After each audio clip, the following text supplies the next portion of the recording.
ঐক্যের সাথে দেশ গড়ার জায়গায় আমাদের এখনো ব্যর্থতা আছে, বলেছেন মির্জা ফখরুল ইসলাম আলমগীর। জানাবো শেখ হাসিনার প্রত্যর্পণের বিষয়ে যা বলছে ভারত। সুন্দরভাবে দেশ পরিচালনার জন্য নির্বাচন হতে হবে পিআর পদ্ধতিতে, বলেছেন চরমোনাই পীর। সর্বশেষ জানাবো যারা ক্ষমতায় থাকতে তাণ্ডব চালিয়েছে তাদের আবার কিসের নির্বাচন, বললেন জামায়াতের আমির। এতক্ষণ শুনছিলেন সংবাদ শিরোনাম, এবারে বিস্তারিত।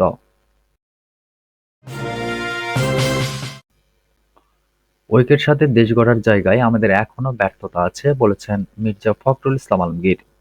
বিএনপির মহাসচিব মির্জা ফখরুল ইসলাম আলমগীর বলেছেন, আমাদের গণতান্ত্রিক যুদ্ধ শেষ হয়েছে, কিন্তু ঐক্যের সাথে দেশটাকে নির্মাণ করার যে পথরেখা দেখাবে এই জায়গায় আমাদের এখনো ব্যর্থতা আছে। শুক্রবার সকালে দিনাজপুর সরকারি কলেজের অর্থনীতি বিভাগের সুবর্ণ জয়ন্তী ও গুণীজন সম্মাননা অনুষ্ঠানে প্রধান অতিথির বক্তব্যে মির্জা ফখরুল এসব কথা বলেন।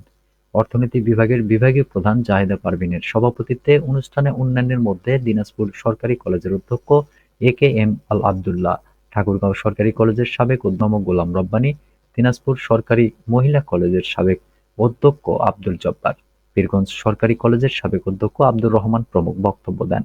মির্জা ফখরুল বলেন, যারা রাজনীতি করছি আমাদের ব্যর্থতা ৫৩ বছরেও বাংলাদেশকে একটা সুখী, শান্তিময়, প্রেমময় দেশ গড়তে পারলাম না।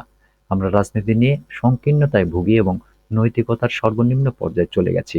আমরা যে গর্বিত জাতি, কিছুদিন আগেও সেটা বলতে পারিনি। এখন আবার সেই আশা জেগে উঠেছে। আমরা একটা স্বপ্ন দেখতে শুরু করেছি। সত্যিকার অর্থে স্বাধীনতার ঘোষক জিয়াউর রহমান যে স্বপ্ন দেখেছিলেন, সুখী, সুন্দর, প্রেমময়, গণতান্ত্রিক, সমৃদ্ধ বাংলাদেশ নির্মাণ করবার, আমরা সেই চেষ্টা করছি। আমাদের গণতান্ত্রিক যুদ্ধ শেষ হয়েছে, কিন্তু ঐক্যের সাথে দেশটাকে নির্মাণ করার যে পথরেখা দেখাবে এই জায়গায় আমাদের এখনো ব্যর্থতা আছে। বিএনপির মহাসচিব বলেন, আমরা গণতন্ত্রের কথা বলি, কিন্তু গণতন্ত্রের চর্চা করি না। ১৫ বছর ভোট দিতে পারিনি। এ কেমন গণতন্ত্র, যেখানে মানুষ তার অধিকার প্রয়োগ করার সুযোগ হারিয়ে ফেলে? বাংলাদেশে পরপর গণতন্ত্রকে হত্যা করার চেষ্টা করা হয়েছে। ফলে এখানে গণতান্ত্রিক প্রতিষ্ঠানগুলো তৈরি হয়নি, রাজনৈতিক দলগুলো পরস্পরের সঙ্গে বিরোধে লিপ্ত হয়েছে। যদি সহনশীলতার মধ্য দিয়ে গণতন্ত্র চর্চা করে এগিয়ে যেতে পারি, তাহলে সত্যিকার গণতন্ত্র লাভ হবে। আমরা অধিকার অর্জন করতে পারব।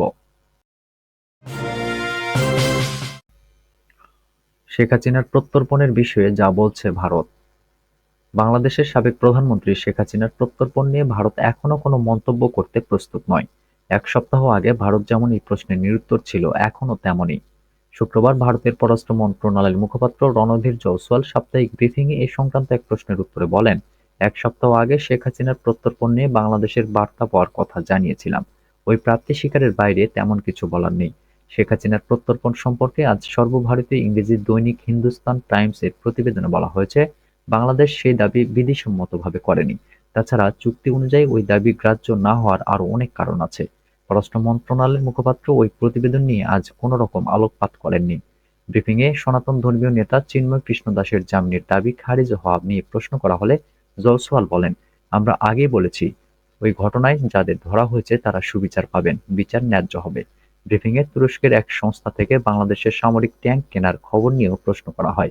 বাংলাদেশের ওই সিদ্ধান্ত ভারতের প্রতি কোনো বার্তা কিনা জানতে চাওয়া হলে মুখপাত্র বলেন, নিরাপত্তা সংক্রান্ত বিষয়ের উপর ভারত সবসময় তীক্ষ্ণ নজর রাখে এবং উপযুক্ত ব্যবস্থা নিয়ে থাকে। সুন্দরভাবে দেশ পরিচালনার জন্য নির্বাচন হতে হবে পিআর পদ্ধতিতে, বলেছেন চরমোনাই পীর। সুন্দরভাবে দেশ পরিচালনার জন্য পিআর পদ্ধতিতে নির্বাচনের বিকল্প নেই বলে মন্তব্য করেছেন ইসলামী আন্দোলনের আমির চরমোনাই পীর সৈয়দ মোহাম্মদ রেজাউল করিম। তিনি বলেন, সুন্দর দেশ গড়ার একমাত্র রক্ষা কবচ ও তার নীতি আদর্শের নাম হলো ইসলাম। আর এই সুন্দর দেশ পরিচালনার জন্য নির্বাচন হতে হবে পিআর সিস্টেমে। ব্যবসা করতে হলে পুঁজি দরকার। পুঁজি খাটাবেন না অথচ ব্যবসায় খুব ভালো লাভ হবে, এটা অকল্পনীয়। সেটা সম্ভব নয়। শুক্রবার রাজধানীর ইঞ্জিনিয়ার্স ইনস্টিটিউশন মিলনায়তনে ইসলামী শ্রমিক আন্দোলনের কেন্দ্রীয় সম্মেলনে প্রধান অতিথির বক্তব্যে চরমোনাই পীর সৈয়দ মোহাম্মদ রেজাউল করিম একথা বলেন। জাতীয় পার্টি, জামায়াত ইসলামী, এবি পার্টি, সিপিবি, গণসংহতি আন্দোলন সহ অনেকেই নির্বাচন পদ্ধতি পরিবর্তনের পক্ষে। তারা জাতীয় সংসদ নির্বাচনে আনুপাতিক প্রতিনিধিত্বমূলক ব্যবস্থা চালুর কথা বলছে। সংখ্যানুপাতিক বা আনুপাতিক প্রতিনিধিত্ব পদ্ধতিতে নির্বাচন হলেও আসন ভিত্তিক কোনো প্রার্থী থাকবে না। ভোটাররা দলীয় প্রার্থীকে ভোট দেবেন। একটি দল যত শতাংশ ভোট পাবে সেই অনুপাতে সংসদের আসন বণ্টন হবে। চরমোনাই পীর ইসলামী শ্রমিক আন্দোলনের কেন্দ্রীয় সম্মেলনে পিআর পদ্ধতিতে আবারও নির্বাচন অনুষ্ঠান দাবি করেন। দেশ নিয়ে বারবার ছিনিমিনি খেলা হচ্ছে উল্লেখ করে তিনি বলেন, সে যেই হোক, এই দেশ নিয়ে কেউ ছিনিমিনি খেলবে, আমরা তা সহ্য করব না। বারবার আমাদের বিশ্বের কাছে চোর বানিয়েছে, দুর্নীতিতে বারবার চ্যাম্পিয়ন করেছে। সেই দুর্নীতিবাজদের ক্ষমতার মসনদে বসিয়ে আবার তামাশা দেখব, জনগণ আর সহ্য করবে না। ইসলামী আন্দোলনের আমির বলেন, গত 5 আগস্টের পর বাংলাদেশের যে নতুন পরিস্থিতি হয়েছে তা অর্জনে হাজারের অধিক মানুষ নিহত হয়েছেন, পঙ্গুত্ব বরণ করেছেন। অভ্যুত্থানের মধ্য দিয়ে অন্তর্বর্তী সরকার গঠিত হয়েছে। তিনি বলেন, আমরা দেখেছি তারা অগোছালোভাবে দেশ পরিচালনা করছে। এই অগোছালোভাবে দেশ পরিচালনার সুযোগ নিয়ে অনেকে যে রাজনৈতিক দুর্বৃত্তায়ন করছে তা দেশের মানুষ কখনো মেনে নেবে না। যারা ক্ষমতায় থাকতে তাণ্ডব চালিয়েছে তাদের আবার কিসের নির্বাচন, বলেছেন জামায়াতের আমির। জামায়াতে ইসলামীর আমির শফিকুর রহমান বলেছেন, সম্প্রতি কথা উঠেছে আওয়ামী লীগ নির্বাচনে অংশ নিতে পারবে কিনা। কিন্তু নির্বাচন তো তাদের জন্য যারা মানুষকে সম্মান করেন, যারা দেশবাসীকে ভালোবাসেন, যাদের কাছে দেশের প্রতি ইঞ্চি জমি আমানত। এই বিশ্বাসে যারা বিশ্বাসী নয় তাদের কপালে নির্বাচন নাই। তারা 3টি নির্বাচনে অবৈধভাবে ক্ষমতায় থাকাকালে তাণ্ডব চালিয়েছেন। তারা তো নির্বাচনে বিশ্বাস করে না, তাদের আবার কিসের নির্বাচন। শুক্রবার সকালে নাটোর শহরের নবাব সিরাজউদ্দৌলা সরকারি কলেজ মাঠে জামায়াতের জেলা শাখা আয়োজিত কর্মী সম্মেলনে প্রধান অতিথির বক্তব্যে শফিকুর রহমান এসব কথা বলেন। জেলা জামায়াতের আমির মীর নুরুল ইসলামের সভাপতিত্বে কর্মী সম্মেলনের সঞ্চালনা করেন সেক্রেটারি সাদেকুর রহমান। শফিকুর রহমান বলেন, আমরা চাই অতি জরুরি সংস্কারগুলো সাধন করে বর্তমান সরকার একটা সুষ্ঠু নির্বাচন দিয়ে তারা যার যার জায়গায় চলে যান। এই নির্বাচনে জনগণ যাকে ভালোবাসেন, যার উপরে আস্থা রাখতে পারবেন, যাদের দেশের দায়িত্বটা দিলে দেশের মানুষকে সম্মান করবেন, ভালোবাসবেন, তাদের বেছে নেবেন। দেশের মানুষের আমানত যারা শ্বশুরবাড়ির নিয়ামত মনে করবেন না, প্রতিটি আমানতের পাই পাই করে হিসাব রাখবেন, তাদেরই তারা বেছে নেবেন। জামায়াতের আমির বলেন, যারা চুরি করে দেশের সম্পদ বিদেশে পাচার করেছে, যেমনটি গত 15.5 বছরে করা হয়েছে, বিভিন্ন সংস্থার হিসাব অনুযায়ী তাদের দ্বারা বিদেশে পাচার করা অর্থের পরিমাণ 26 লাখ কোটি টাকা, বাংলাদেশের জাতীয় বাজেটের 5 গুণ।